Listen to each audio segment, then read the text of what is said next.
পশ্চিমবঙ্গে 2026 সালের বিধানসভা নির্বাচনের পর বেশ কিছু কেন্দ্রে কিন্তু আবারও পুনঃভোট হবে। সে কথার পর কিন্তু এখন থেকে আবারও প্রস্তুতি শুরু হয়ে গেছে। জানা গেছে যে দ্বিতীয় দফার পুনর্নির্বাচনের ভোট চলাকালীন দক্ষিণ 24 পরগনার জেলার ডায়মন্ড হারবারে চাঁদা 179 নম্বর বুথে ভোটার আটকানো এবং প্রতিবন্ধী ভোটার এবং তার মায়ের হেনস্থা করে থানায় তুলে যাওয়ার অভিযোগ। তৃণমূল কংগ্রেসের প্রতিনিধিরা সিআরপিএফ এর বিরুদ্ধে তীব্র বিক্ষোভ দেখায়। অভিযোগ যে কেন্দ্রীয় বাহিনী বুথে ভোটারদের প্রবেশে বাধা দেয় এবং শাসক দলের ভোটারদেরকে হেনস্থা করে। এই ঘটনার জেরে এলাকায় তুমুল উত্তেজনাও ছড়ায়। তবে সিআরপিএফ এর কার্যকলাপের প্রতিবাদ জানিয়ে তৃণমূল প্রতিনিধিরা বিক্ষোভ প্রদর্শন করে।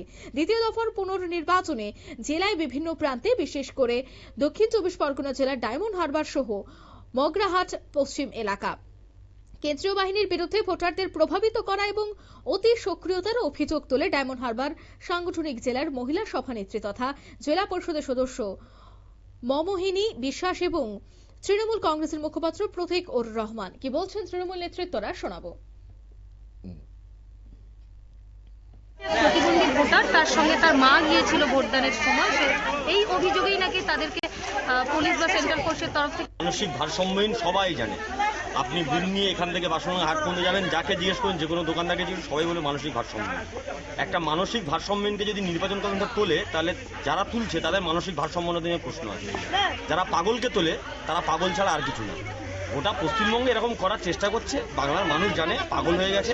4 তারিখে করে মাথায় বরফ দিতে হবে, সেই জন্য এখন থেকে লাফালাফি করছে। আমরা বরফ, জল, ঠান্ডা সব রেডি করেছি, মাথায় বরফ দেওয়ার ব্যবস্থা। প্রতিবাদ বাংলার মানুষ ভোট বাড়তে দেবে।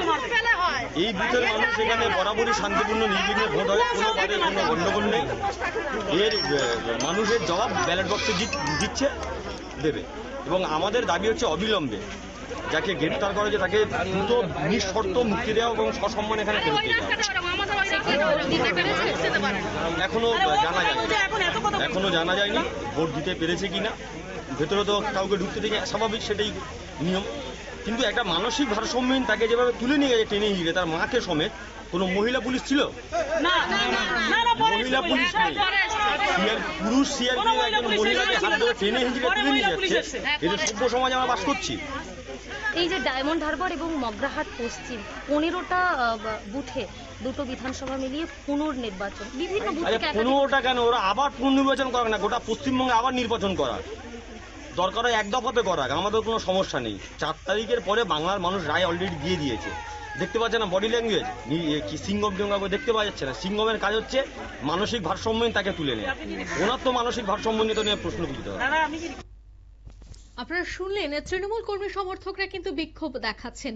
অন্যদিকে পুনর্ভোটে ভোটারদের বাধা দান করা হচ্ছে, ভোটাররা ভোট দিতে পারছে না। গোটা পশ্চিমবঙ্গ জুড়ে যেন আবারও ভোট হয়, সেই দাবি কিন্তু এবার তুলছে তৃণমূল নেতৃত্বরা। নিয়ে নিচ্ছি ছোট্ট একটি বিজ্ঞাপন বিরতি, সঙ্গে থাকুন।